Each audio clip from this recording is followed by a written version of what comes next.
estamos hoje aqui para mais um debate virtuais com a professora Lilian Carzorla. Foi minha colega de UF, minha colega na matéria no doutorado lá na UERJ também, com o professor Rodrigo Brandão. E hoje a gente vai discutir, vai falar um pouco sobre a dissertação de mestrado dela, que se chama Decisão e Deliberação no Supremo Tribunal Federal. É um trabalho que está sensacional, recomendo a todos, daqui a pouquinho vai ser publicado, que leiam, porque eu acho que ele inova tanto no aspecto metodológico quanto nas reflexões que ele traz do conteúdo em si sobre o Supremo Tribunal Federal. Então, mantendo um pouco o padrão do debate, a gente começa perguntando, Lilian, como é que você passa de aluna da UF a professora da Unicarioca? E como que isso impactou, de alguma maneira, também na produção dessa dissertação? Enfim. Tá bom. Eu queria, em primeiro lugar, agradecer pelo convite. Eu estou bastante feliz de estar aqui, porque o Debates Virtuais é um projeto que eu já acompanho há muito tempo aqui, um pouco dos bastidores, né? Já assisti gravação de outras entrevistas.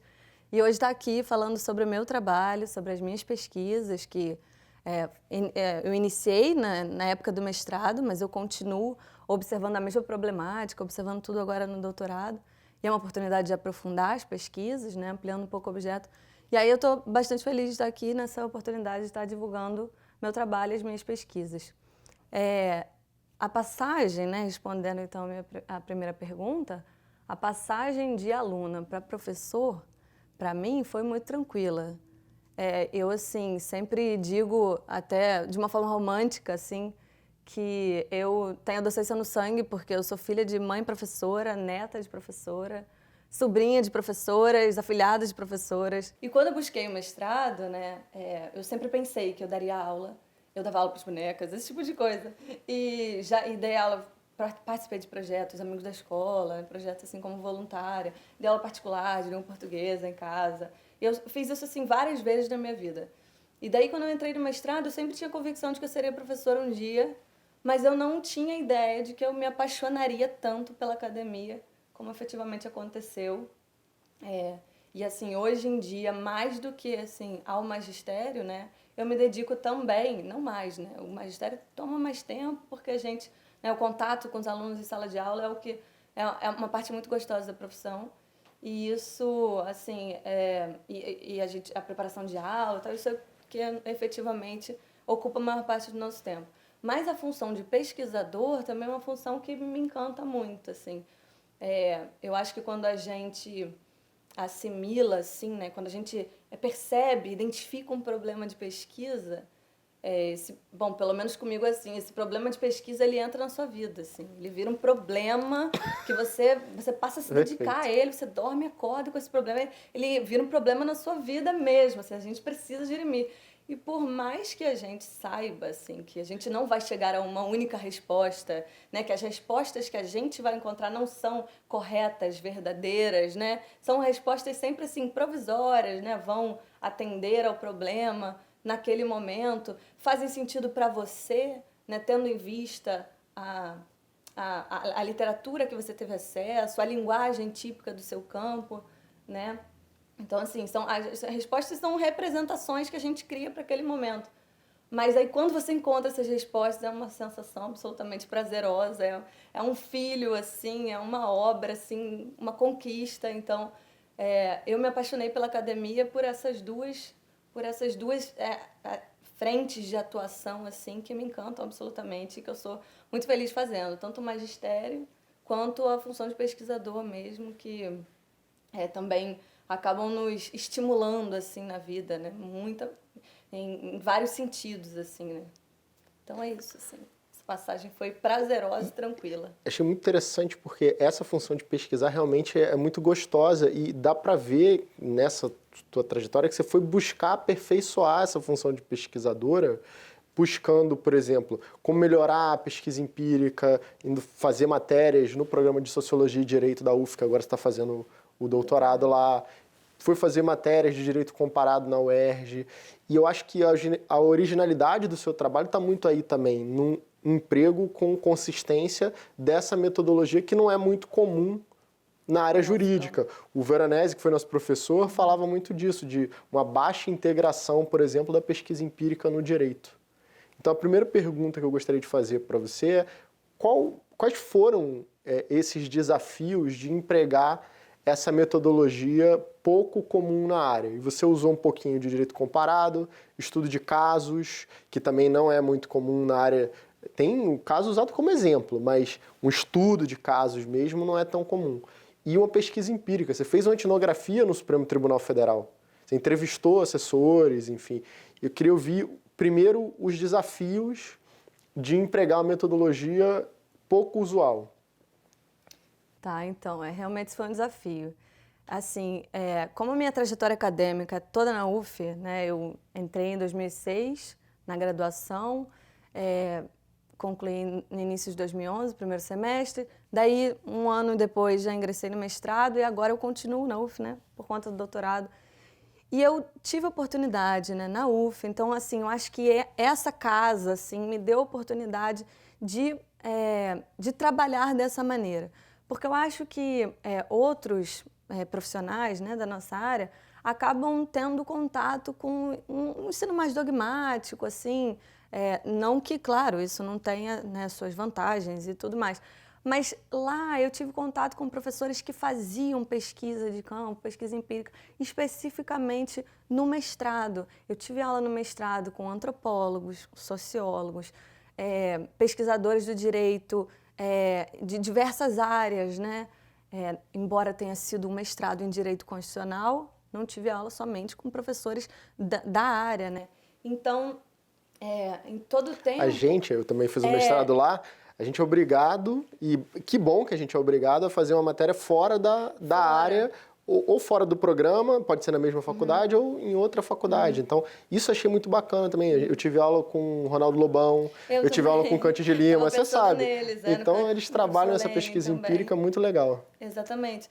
E para o professor Eduardo Val, eu acho que poderia até mencioná-lo, porque ele sempre incentiva, né, pesquisa empírica e foi meu professor de metodologia durante o mestrado.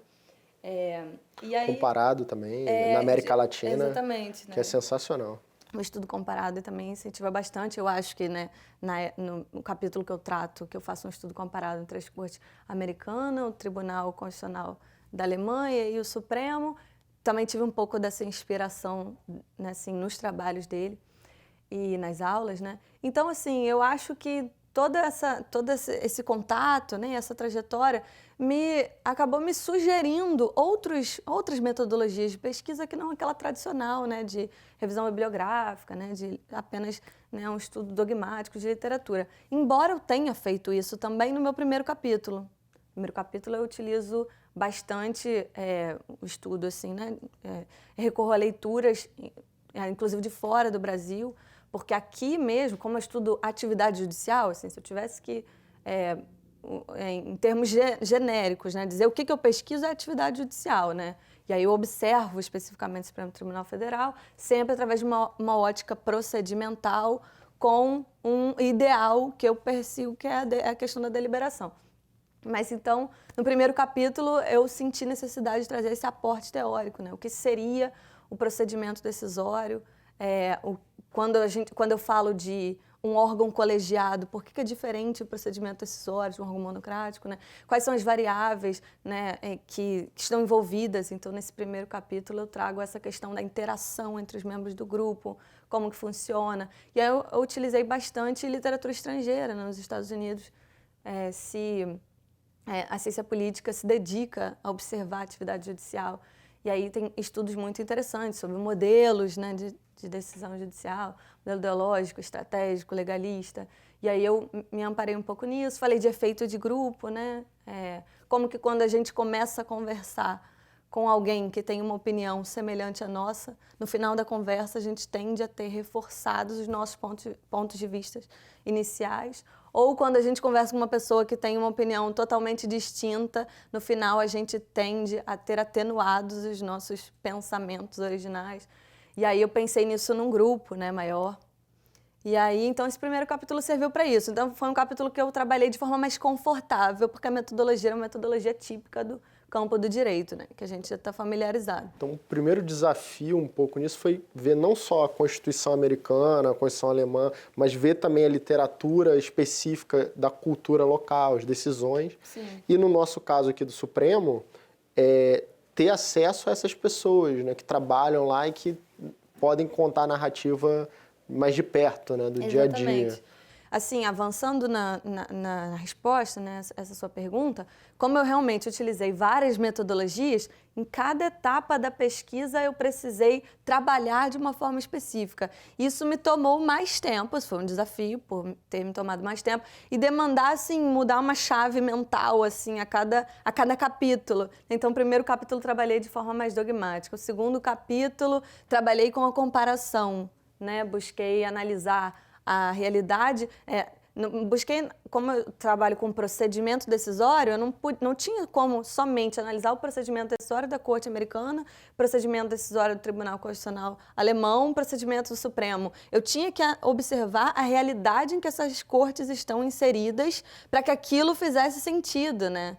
E aí eu tive que estudar um pouquinho da história de cada uma das cortes e fazer uma leitura específica nesse sentido desse assunto. Claro que se eu tivesse mais tempo, né, pesquisa de doutorado, de mestrado, a gente tem um tempo muito exíguo, são 24 meses, então é quase que um ano fazendo as disciplinas e um ano correndo atrás das pesquisas e dos dados e formando as suas convicções e redigindo o texto. Então, claro que eu gostaria de ter entrado um pouco mais a fundo na realidade dessas duas cortes, né? Se fosse um doutorado, eu poderia talvez ter uma oportunidade de fazer uma pesquisa de campo, né? Que no momento do mestrado eu acabei ficando um pouco mais limitado. Mas foi possível fazer um estudo comparado e me gerasse conclusões importantes sobre o perfil decisório do nosso Supremo. No terceiro capítulo, que acabou sendo desmembrado em terceiro e quarto capítulos, porque a pesquisa empírica, a pesquisa de campo, né, lá no Supremo foi muito rica, então acabei desmembrando isso, que seria o terceiro capítulo em dois. E aí, o terceiro capítulo seria destinado à observação empírica do Supremo Tribunal Federal. Mas eu já observava, eu narro isso no início, né, quando eu introduzo lá a questão da pesquisa empírica e digo quais foram os meus métodos, como eu comecei a redigir, eu já venho dizendo que a pesquisa empírica estava prevista como uma etapa, né, desde o princípio. Desde que eu comecei a escrever, eu já sabia que eu gostaria de pesquisar o Supremo empiricamente, porque para compreender essa corte mesmo, eu preciso entrar um pouquinho mais a fundo nela. Eu me lembro da minha banca de qualificação, o professor Enzo Bello disse para mim, eu já estava fazendo o que eu considerava pesquisa empírica, que era assistindo às sessões de julgamento. Eram absolutamente meus compromissos de quartas e quintas, eu não fazia mais nada durante um ano inteiro. Eu sentava e assistia todas as sessões do ano do Supremo Tribunal Federal de quarta e de quinta. Eu sabia todos os casos de cabeça, tudo que eles estavam decidindo, quem falou o quê, tudo. E aí eu disse que eu faria o estudo empírico a partir de estudos de caso, que eu ainda estava selecionando na época da qualificação, e a partir da audiência das sessões. Ele falou, isso não é pesquisa empírica? Você tem que ir lá, porque você chegar lá, você vai ver coisas que de casa você não vê. E efetivamente ele tinha razão. E a pesquisa lá no Supremo, que foi um tempo relativamente curto, acabou gerando um capítulo, porque foi muito rico.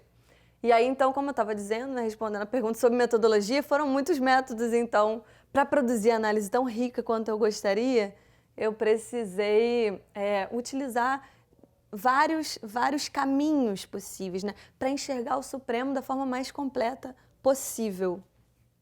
E aí foi isso, né? Assim, bom, acredito que a gente vai falar daqui a pouquinho sobre essa etapa da pesquisa empírica. Então, assim, saindo um pouco do desafio da metodologia, que é transversal e acompanha o trabalho como um todo, enfim, acho que vale a pena a gente falar um pouquinho o que é a decisão, o que é a deliberação no Supremo Tribunal Federal. Acho que essa é uma discussão muito atual e premente sobre como que a gente melhora o processo decisório no Supremo. Então, quando você compara com a corte alemã, com a corte norte-americana, é para mostrar isso, qual a diferença desse perfil de deliberação ali, porque o Supremo é um híbrido. Enfim, embora tradicionalmente a gente faça parte do modelo mais de common law e etc., ele acabou com as reformas recentes da Constituição, especialmente a emenda 45 e diante, tendo essa pretensão maior de criar uma corte, digamos, de precedentes e não só uma corte suprema. Né? com um misto de common law. Como é que é isso, esse híbrido? É possível implementar esse projeto de corte deliberativo? O Supremo já está assim ou ainda continua mais no que o Conrado Hübner chama de 11 ilhas? Tá, essa é uma questão, assim. Essa é uma questão e eu, assim, já eventualmente adiantando alguma coisa que a gente pode vir a debater mais para o final. Eu continuo observando esse mesmo aspecto, assim, não sei dizer se eu tenho uma resposta absolutamente precisa para isso. Mas vamos lá, qual é a ideia, né, assim? Aliás, o Conrado foi uma fonte absolutamente importante nas minhas pesquisas. Eu parto um pouco dessa sugestão dele, né, de que o Supremo, quando a gente olha o Supremo, a gente estaria diante de 11 ilhas, e aí ele tem uma frase que eu usei algumas vezes, 11 ilhas que não se comunicam e não fazem questão de convergir. Né, assim, hoje eu tenho um pouco de dúvidas quanto a isso, eu gosto mais da expressão 11 Supremos do que 11 ilhas, porque eu percebo que eles interagem muito, só que eles interagem nos bastidores, e essa interação nos bastidores é o que eu busco agora compreender. Sobre o título, né, eu acho que eu já menciono o título para tentar identificar o título do trabalho, para tentar identificar o que é que eu estou pesquisando. O título da versão atual, né, que é a versão que eu encaminho para publicação, ligeiramente diferente, um pouquinho mais curto do título que eu apresentei originalmente na versão da defesa. Mas eu faço referência a deliberação e decisão no Supremo Tribunal Federal como duas coisas distintas, me referindo aos dois momentos que eu observo. Então, o Conrado, por exemplo, que escreve sua tese de doutorado fora do Brasil, né, salvo engano, nem foi traduzida ainda, não me recordo, eu tive acesso ao original, né, que ele defendeu na Universidade de Edimburgo. Ele fala que o procedimento decisório no interior de um órgão judicial colegiado pode ser dividido em 3 fases. Ele chama de fase pré-decisional, fase decisional e fase pós-decisional. Eu até traduzo de uma forma decisória, pré-decisória, decisória, pós-decisória, né? Com esses 3 momentos, eles estão inseridos numa etapa contínua, né? num procedimento contínuo, que é o procedimento de tomada de decisão. Mas a gente deve escalonar esse procedimento contínuo para a gente poder identificar qual é o ideal de atuação em cada um deles, né? E o que a gente pode produzir de melhor em cada um desses momentos. Bom, então, visto os desafios de operar com essa metodologia, é preciso entender como que esse procedimento deliberativo no Supremo concorre ou para mais um modelo de uma corte de civil law, semelhante à alemã, ou mais de common law, parecida com a Suprema Corte norte-americana. Acho que o desafio hoje desse híbrido que se tornou o Supremo Tribunal Federal é como construir uma corte deliberativa, como diz o Conrado Hübner. Você trabalhou um pouco com essa classificação, enfim, pré-decisória, decisória e pós-decisória, e observou um pouco o Supremo, se ele está mais ou menos deliberativo. Como é que é isso? Que o Supremo está mais ou menos deliberativo? Pois é, essa é uma questão, assim. E eu acho que eu continuo observando isso, né, na prática, tendo em vista que nas minhas pesquisas de doutorado eu sigo, né, observando a mesma problemática, claro que com uma perspectiva ligeiramente diferente, até um aporte sociológico maior agora. Mas, assim, eu aproveitei muito as pesquisas do Conrado Hübner, que escreveu sua tese de doutorado aqui fora do Brasil, né, na Universidade de Edimburgo.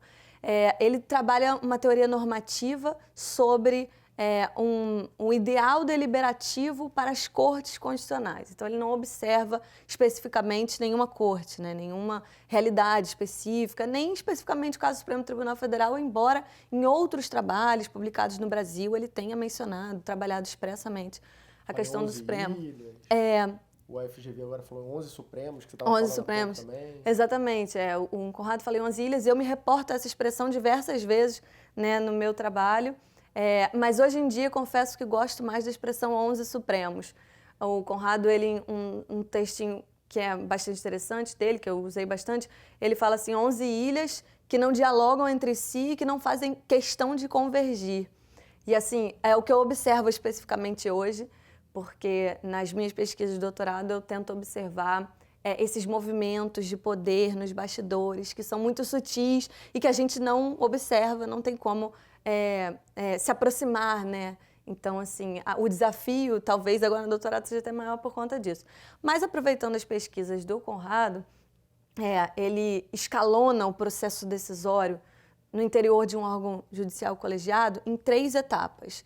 E eu acho assim, uma sacada brilhante do trabalho dele, porque efetivamente a empreitada decisória é uma empreitada contínua, né? Mas ele tem essa sacada de analisar esses momentos específicos para tentar observar qual seria o ideal de uma boa deliberação em cada um desses momentos. Então, ele fala que a primeira fase, ele chama de uma fase pré-decisional, até utilizo a expressão pré-decisória, né? Mas nessa fase pré-decisional é uma fase que ele chama de contestação pública. O objetivo é a contestação pública. Então, é quando o feito efetivamente vem até a corte, né? E os atores externos, né, apresentam suas razões, seus documentos, né, suas razões, e a corte assimila aquilo de uma certa maneira, né? Como, a partir daí a gente tem início uma fase que é eminentemente interna, né? Os ministros dialogando entre eles, os juízes, né, no caso, e a gente tem a fase decisória, que é o momento da formação da convicção entre os ministros componentes da casa, né? E aí a gente observa, né, se essa formação da convicção ela se dá de forma deliberativa ou não. O ideal seria de forma deliberativa, e aí ele traça algumas sugestões possíveis para esse momento. E tem uma terceira fase. A terceira fase é a fase que ele chama de pós-decisional, nós chamamos de pós-decisória, que é a fase de formação do texto da decisão. O texto que deve necessariamente refletir aquelas convicções formadas na fase anterior, que é o momento que, mesmo que, dada a realidade da corte, seja um momento de interação com atores externos também, como no caso da corte americana, os justices, eles interagem muito com os atores externos, né, como a gente consegue identificar personalidades bem demarcadas, né, juízes com afetações políticas mesmo, assim, a gente observa isso lá. Então eles, embora tenham um momento interno, né, a portas fechadas para decidir, eles dialogam com muitos atores externos, então tem essa característica. Já no Tribunal Constitucional alemão, não, a gente tem um procedimento decisório. Nesse momento interno, uma fase verdadeiramente interna, vamos dizer assim, né? Eles decidem a portas fechadas, né? E a corte apenas emite um extrato, né, da decisão, uma opinião via de regra institucional, né? Então, nessa terceira fase, aquilo que corresponde à formação da convicção, no caso do Tribunal Federal Alemão, sai uma opinião da corte, embora divergências sejam permitidas, né, de alguns anos para cá.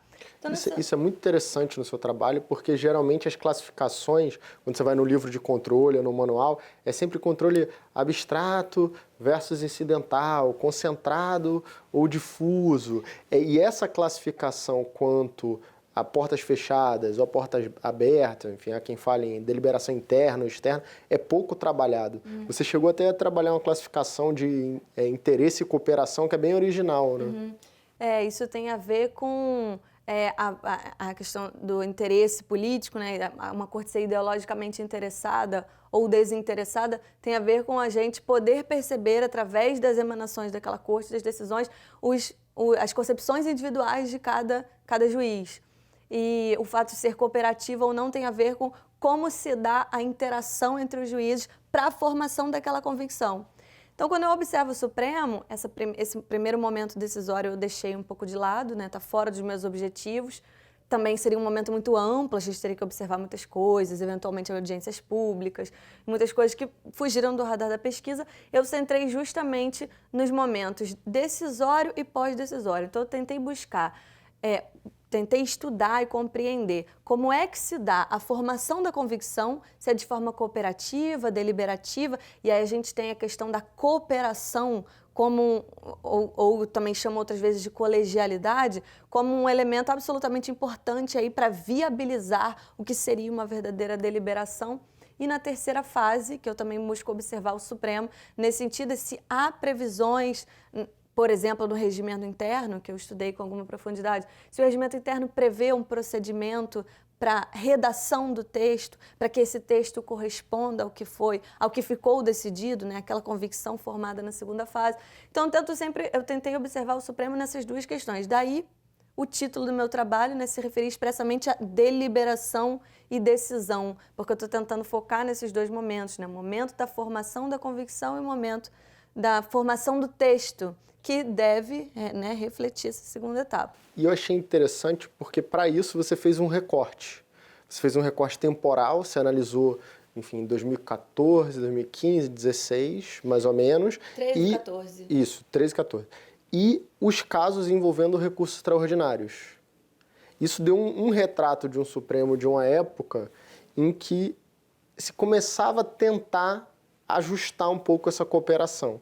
Fala um pouco dos desafios e de como, tanto assistindo a TV Justiça, quanto estudando a redação, os acórdãos desse caso, você percebeu isso na prática, assim, tinha mais cooperação, tinha menos cooperação, a partir desse estudo de caso que você fez, com esse recorte temporal e de... Tá. Quando eu comecei a assistir as audiências, eu estava no início da redação do trabalho, assisti às sessões, né, do plenário, na verdade. Estava no início da redação do trabalho. Então, isso permeou, assim, boa parte do tempo que eu passei redigindo e fazendo todas as outras pesquisas, inclusive a pesquisa comparada, né, que é do segundo capítulo. Então, assim, assistir às sessões do plenário já me produzia diversas sensações.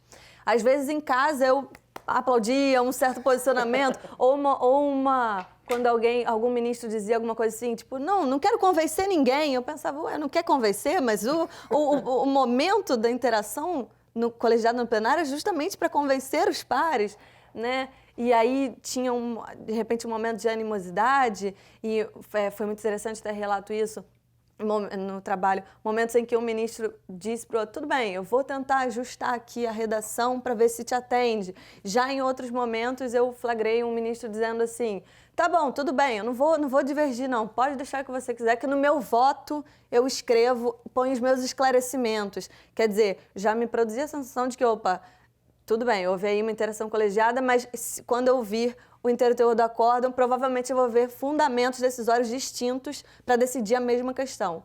Então, assim, assistir às sessões foi muito interessante porque eu ficava ligada nessas nuances, assim. Então, como eu estava observando a formação da convicção e a formação do texto, eu busquei sempre, em todos os momentos da minha observação do Supremo, na prática mesmo, identificar como é que se dá a interação, se a interação é profícua, é capaz de produzir uma mudança de compreensão no colega, se há essa disposição para trabalhar como um time, né? O Conrado e outros os autores, né? O Virgílio Afonso da Silva e outras literaturas estrangeiras a que eu tive acesso, sugerem, né, várias condições ali do ambiente para produzir uma boa deliberação, como um ambiente cordial, harmônico, condições de igualdade, né, entre os ministros, formal, material, né, e essa disposição para trabalhar como um time, partindo da ideia de que deliberar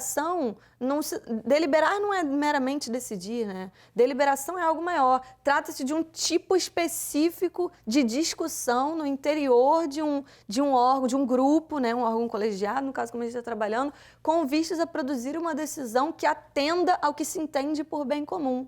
Então, eles precisam também comungar do que seria o bem comum para o caso concreto. Não é uma barganha, né, por exemplo. Não, é expor argumentos, ouvir o outro, está aberto ao convencimento. Exatamente, Acho que a gente pode pensar em várias operações de decisão quando a gente está diante do processo decisório de grupo, né? Voto, por exemplo, é uma operação de meramente agregação, né? Voto, eu voto em A, você vota em B, ele vota em C, né? Ou a gente está diante de duas opções e a gente escolhe, cada um votando. Então, voto, quando a gente fala em voto, a gente está falando de uma operação, né, agregação, né, aglomeração de posições individuais.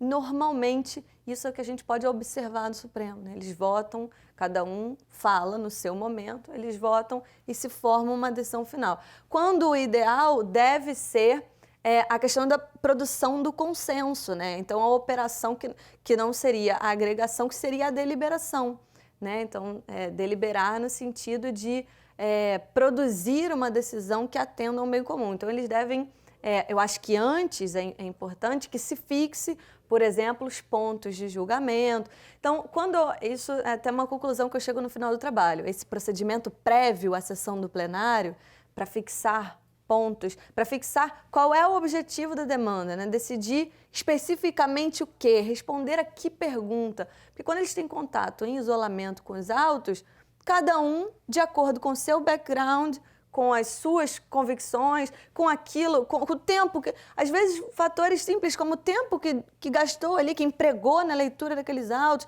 o nível de detalhes que foram aprendidos por um ministro e por outro. A gente não pode esquecer também a questão do volume dos processos, que é sempre um entrave ali na operação do Supremo todo dia a dia.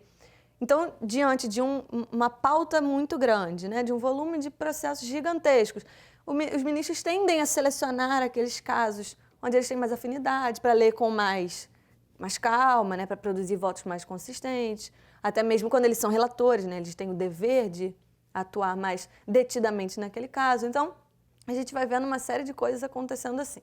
E eu acho que a amostra que você escolheu de recursos extraordinários, a discussão com repercussão geral, é muito interessante porque mostra exatamente essa transição de uma corte menos deliberativa no Supremo para uma corte mais deliberativa.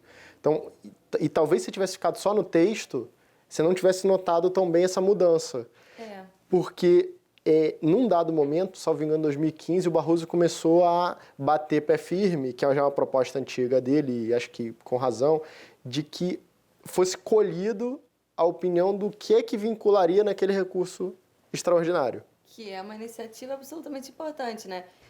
No momento que eu pesquisava, 2013 e 2014, e aí eu selecionei os casos para estudo a partir do boletim Repercussão Geral, que o Supremo passou a divulgar, né? Então, um documento oficial que trazia a síntese dos julgados, né? Dos recursos extraordinários com repercussão geral, passou a divulgar naquele ano de 2013 e semestralmente. Então, eu tive acesso a 3, o primeiro semestre de 2013, segundo semestre e primeiro de 2014.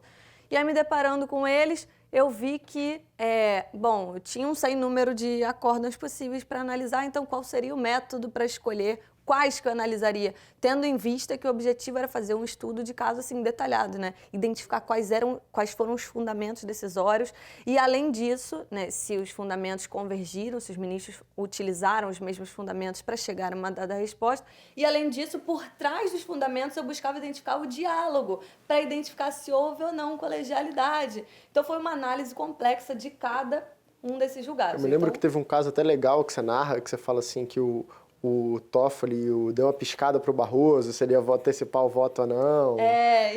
Isso. Meio cinematográfico até olhar para o caso. Eu acho que isso está num momento específico que foi as audiências, as sessões de plenário que eu assisti lá, né? Porque você vê os cochichos, né? Certas coisas assim, que da TV Justiça você não vê e nem lendo o inteiro teor dos acordos. Mas vou até comentar sobre isso porque eu acho bem importante, assim. Mas, só para concluir essa etapa, né, da análise dos julgados, aí eu selecionei, né, resolvi selecionar os matérias de direito administrativo, que ocupam um grande tempo, né, da corte, né? E aí peguei os matérias de direito administrativo daqueles anos e gerei um número de 9 acórdãos dentro de matéria de pessoal que eu poderia analisar. E eu analisei assim, então não estava preocupada com o mérito das decisões, então quais eu ia selecionar, assim, isso não foi um problema, assim, eu precisava só de um critério racional para selecioná-los, mas não era pelo mérito ou pelo tema específico tratado, não. Inclusive, já até mencionei isso, né, que legislações locais, que eventualmente foram mencionadas, que não eram objeto de preocupação no momento. Porque a preocupação era identificar os fundamentos decisórios e, por trás disso, qual foi o grau de interação. Isso tendo em vista que eu estava diante da decisão formal, do texto. Então, observando, fazendo estudo de caso, eu tentei, né, e eu acho que, em alguma maneira, isso foi produtivo, observar as duas fases, né, de deliberação e de decisão que eu estava ali me propondo a fazer.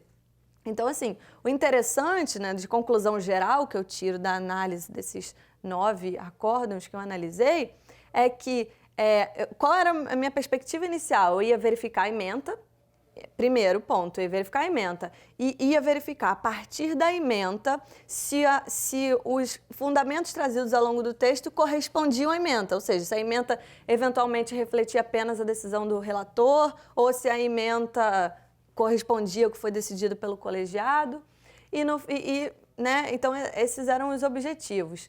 Mas eu me deparei com uma dificuldade tremenda de observar os fundamentos decisórios, porque como os acórdãos normalmente, né, tirando os casos mais relevantes, que os ministros apresentam os votos depois, normalmente os acórdãos são formados pela transcrição do áudio. Isso não há previsão, já isso é um dado importante, eu estudei o regimento interno, não há previsão de procedimentos para essa terceira fase específica, que é a fase pós-decisória de formação do texto. Não há previsão de procedimento no regimento interno.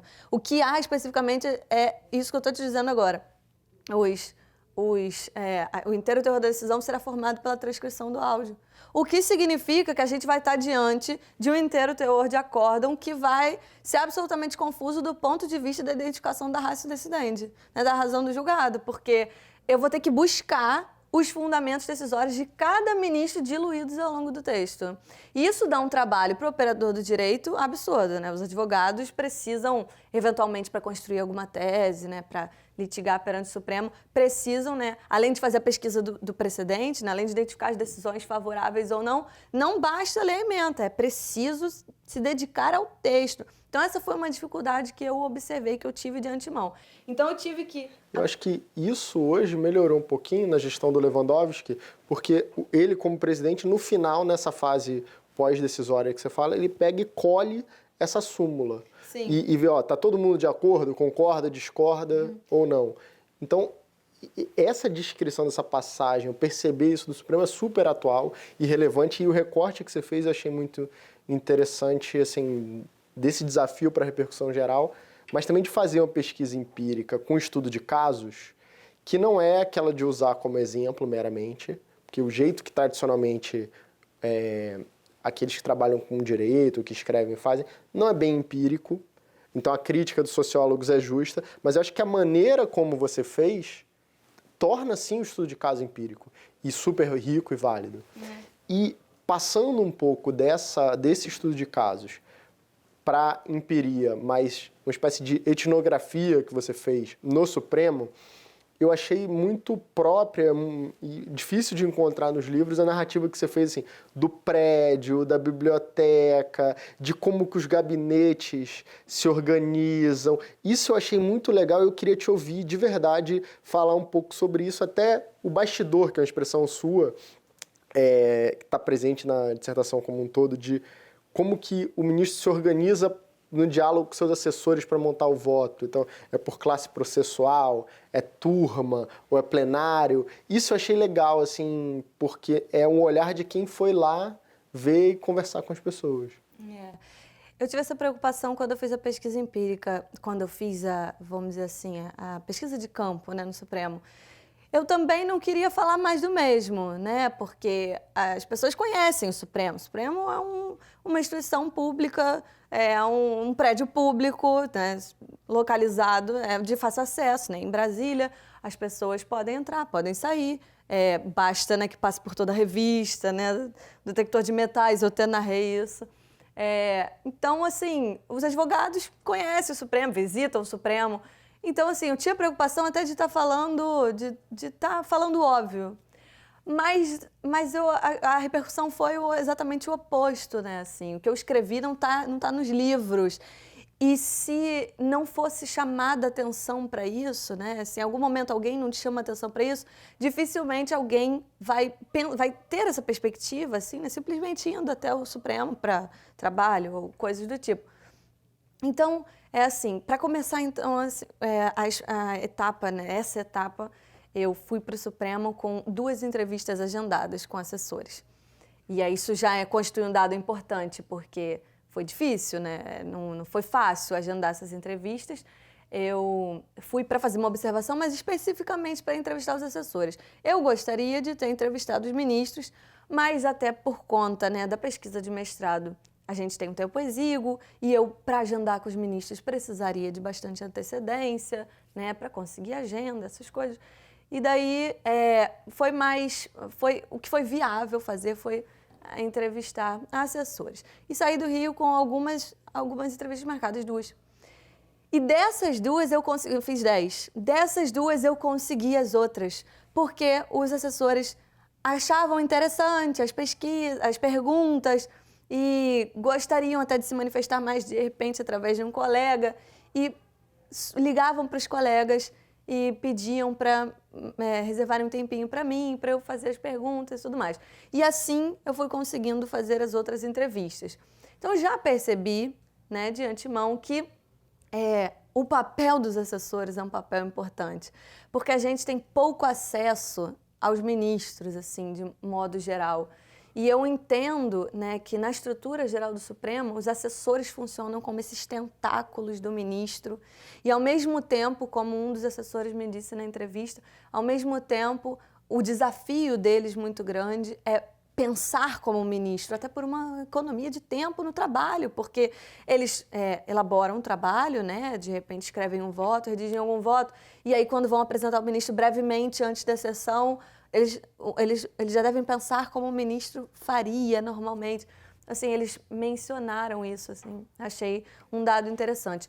Por outro lado, por ter ingressado em 7 dos 10 gabinetes que estavam em funcionamento no momento, o gabinete do ministro Joaquim Barbosa estava vago por conta da sua aposentadoria, então eu fiz entrevista em 7 dos 10 gabinetes.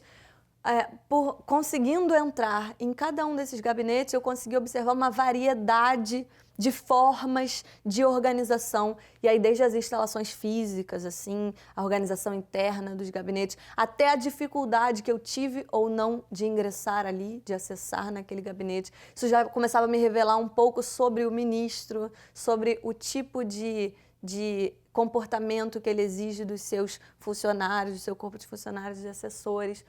Então, assim, eu fui observando efetivamente uma fragmentação aí, né? Como cada gabinete é uma célula independente, o que me deu a sensação de que cada ministro é uma personalidade diferente, né?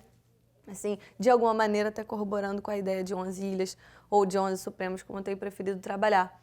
E então, assim, foi muito interessante essa etapa da pesquisa, porque eu pude perceber, inclusive, outros aspectos que eu chego a relatar no texto, como a dificuldade em gravar as entrevistas, a dificuldade em gravar. Não foram todos os assessores que concordaram com a gravação. Alguns falavam comigo num tom muito baixo, como se estivessem preocupados com a repercussão daquilo que estavam dizendo.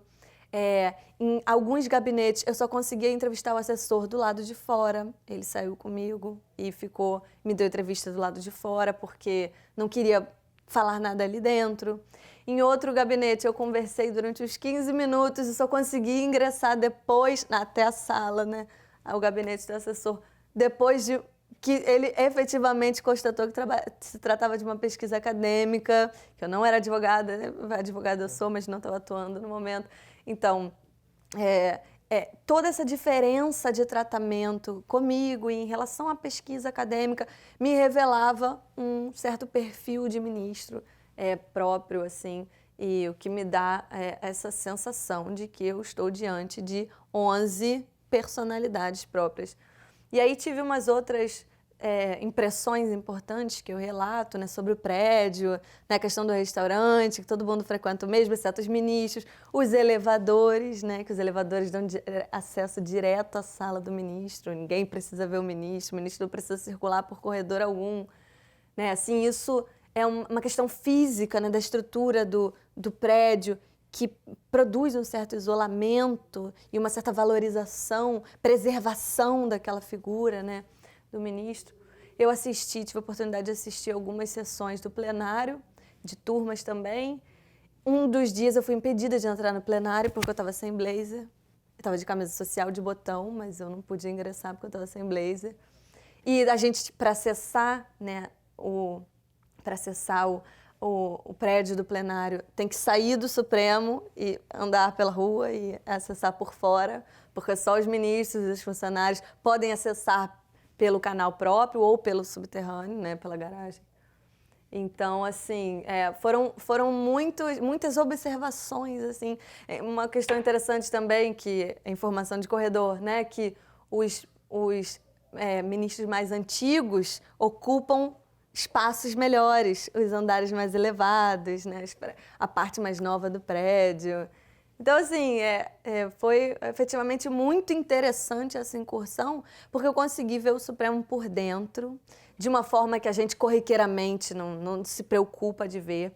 E através das falas dos assessores, eu busquei identificar o que o Supremo pensa sobre ele mesmo, né?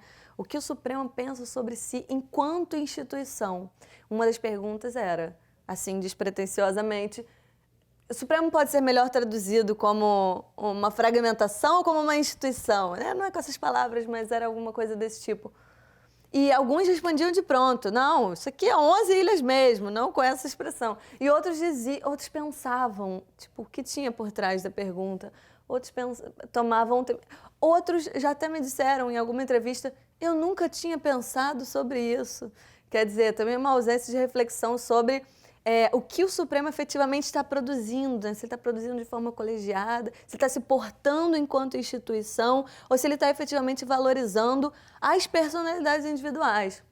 Em um certo momento da pesquisa, que eu me apoio mais nos livros, na pesquisa bibliográfica, eu tento observar um pouquinho da nossa tradição decisória, do nosso Supremo, que tende a se apresentar como uma instituição técnica, né?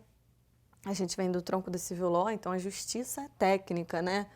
Então, acho que essa é uma preocupação que eu tenho hoje em dia, que eu tinha ao longo das pesquisas, e eu continuo pesquisando sobre isso no doutorado, porque a gente não se assume como... Porque a nossa justiça constitucional não se assume como uma justiça política, né? Porque efetivamente a gente está diante de um órgão político, né? Cujas decisões têm peso político, né? Recentemente, né, a partir do arranjo inaugurado pela Constituição de 1988, a gente tem o Supremo sendo alçado realmente a uma condição de ator político.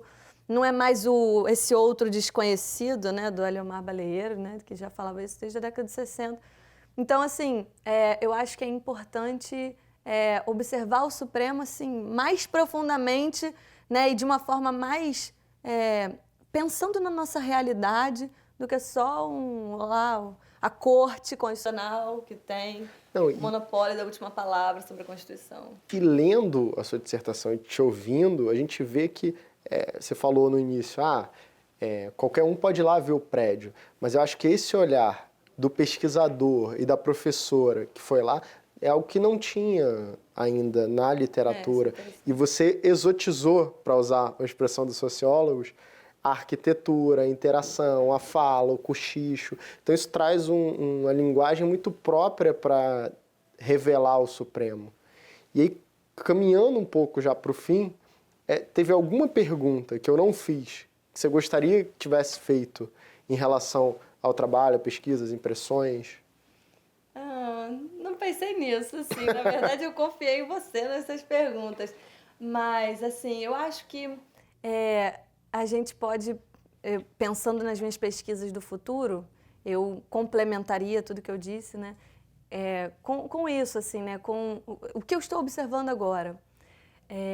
Eu continuo observando a mesma problemática. A minha preocupação é sempre com legitimidade da decisão judicial, com qualidade daquilo que é produzido pelo Supremo, e aí qualidade pensando naquilo que será entregue para a comunidade jurídica e para a sociedade como um todo, né? Não em termos de mérito, mas na qualidade de decisões produzidas, tendo em vista um procedimento verdadeiramente deliberativo, de troca de argumentos, de construção de uma decisão em busca de um bem comum. Então, eu parto dessa mesma problemática, mas agora tento observar o Supremo, né, já tendo enxergado isso, né, tendo todo esse conjunto de elementos, né, que eu estou mencionando aqui, já tendo enxergado que o Supremo, que a gente está diante de uma instituição política, que é nítida essa cultura de fragmentação que já é tradicional da Corte, né, isso é admitido pelos assessores e tudo mais, a gente observa no dia a dia. Né? Eu fico diante dessa questão e pensando nesses movimentos de bastidor, assim, né? Pensando no Supremo enquanto instituição política e como pensando que tudo que sai do Supremo, tudo que o Supremo produz é tão fruto desses movimentos de bastidores, né? Movimentos políticos, eventualmente vontade de fazer prevalecer um determinado ponto de vista, né? A gente pode pensar em mil nuances, tipo, as várias formas que o Supremo tem de se comunicar com o público. Às vezes, numa entrevista despretensiosa na TV, o ministro não adianta o seu voto, né? Mas põe ali uma sementinha de como ele pensa, ele dá oportunidade para os grupos políticos se organizarem em torno daquilo. Então, pensando que o Supremo né, nessa etapa anterior, na pesquisa do mestrado, eu fiquei muito no procedimento decisório, assim, no procedimento que diz o regimento interno, se a gente pode observar colegialidade ou não, mas agora eu estou tentando ampliar esse objeto e olhar tanto a questão da deliberação, né, a questão da interação, agora eu parto da cooperação, né, da ideia de cooperação, princípio da cooperação processual trazido pelo novo Código de Processo Civil, né, expressamente positivado. Então, essa ideia de cooperação, né, essa ideia de cooperação eu tento observar dentro da corte, né, e aí buscando essas questões de bastidor que eu não analisei por opção metodológica e por ausência de tempo, e também observando essa interação da corte com os atores externos, especificamente o litigante, né, as partes litigantes. E aí pensando em quem acessa o Supremo, né, quem acessa o Supremo, que escritórios de advocacia litigam no Supremo, porque uma questão meio de poder simbólico, né, Bourdieu, se a gente parar para pensar assim, não como as pautas são selecionadas, são produzidas. Então essas questões assim, um tanto mais difíceis de ser verificadas, mas um tanto mais profundas. E agora como eu estou meu doutorado em Sociologia e Direito, eu tenho um aporte mais forte ainda da Sociologia, então a ideia talvez não seja, como foi no mestrado, sugerir alterações no procedimento decisório, mas apenas demonstrar isso, que é tão difícil já de ser demonstrado, quiçá buscar uma solução ou dizer que essa forma de ser do Supremo é certa ou é errada, até porque eu acho que esse caminho, né, político do Supremo é um caminho sem volta. Mas demonstrar essas relações de bastidor e como essas personalidades elas estão dialogando com os atores externos e com os pares, né, os colegas.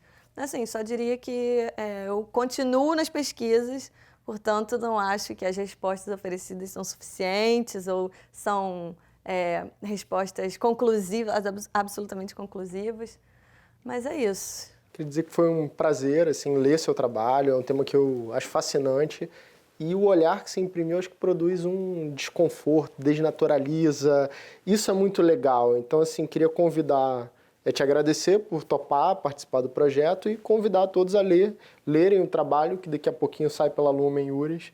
Acho que vale muito a pena, porque embora o Supremo seja um conhecido, algo cotidiano, o olhar para esse objeto e a metodologia não é. Então vale a pena entrar em contato e trocar mais ideias. Então curtam, é isso. Obrigada.